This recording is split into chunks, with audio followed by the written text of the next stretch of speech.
The year was 1945. Allied forces were closing in on Nazi Germany from all sides. In the underground tunnels of Nordhausen, thousands of prisoners were still dying. They were building Hitler's I-2 rockets. They were starving. They were being beaten. They were being hanged from cranes for the crime of sabotage.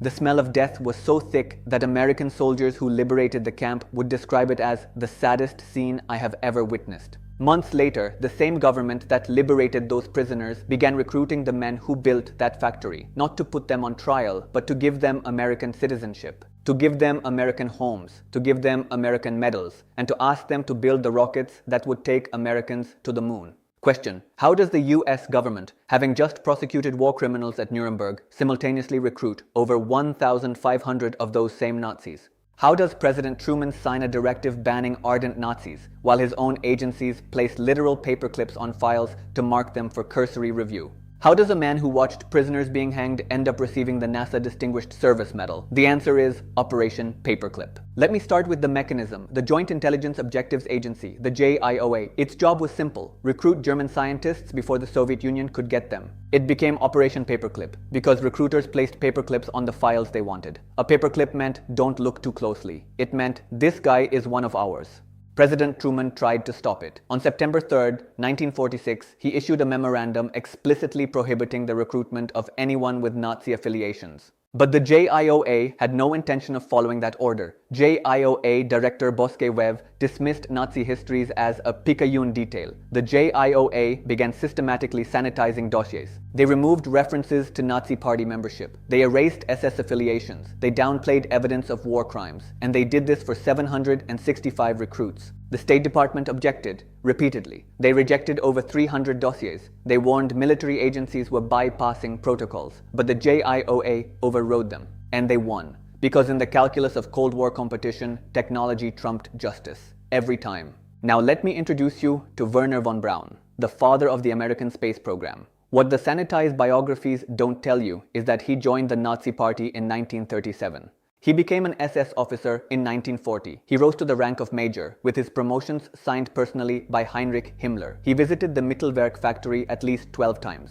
He saw the conditions there. He was involved in decision-making about slave labor. He talked to the commandant of Buchenwald about transferring skilled prisoners. The V2 was not just a weapon, it was a machine of death. It killed 8,000 by deployment, but at least 10,000 prisoners died building it, twice the number. When the war ended, von Braun surrendered to ensure his own future. He destroyed his documents and surrendered to the Americans in the Austrian Alps, and they welcomed them. Von Braun and his team were brought to Fort Bliss, Texas. They were given housing and contracts. In 1950, they were moved to the Redstone Arsenal in Alabama. He became director of NASA's Marshall Space Flight Center. He became the public face of American space exploration. He died in 1977, still celebrated, his record not widely known. And then there is Arthur Rudolph. If von Braun was the face, Rudolph was the operational engine. He became operations director at the Mittelwerk in 1943.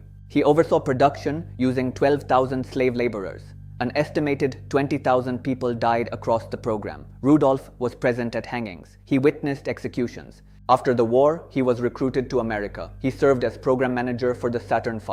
He was instrumental in the moon landing. He received the NASA Distinguished Service Medal. Until 1979, the DOJ established the Office of Special Investigations to identify Nazi war criminals. They looked at Rudolph. They found production logs with his signature. The OSI confronted him. Rudolph admitted under oath to witnessing at least one hanging. He acknowledged the deplorable treatment but denied personal involvement in selections. By mid-1983, the evidence was overwhelming. In 1984, he entered a settlement, renounced his citizenship, and departed for West Germany. He never faced formal indictment. And then there is Hubertus Strughold, the father of space medicine, the man who coined the term and developed the pressurized suits early astronauts wore. He was celebrated for decades.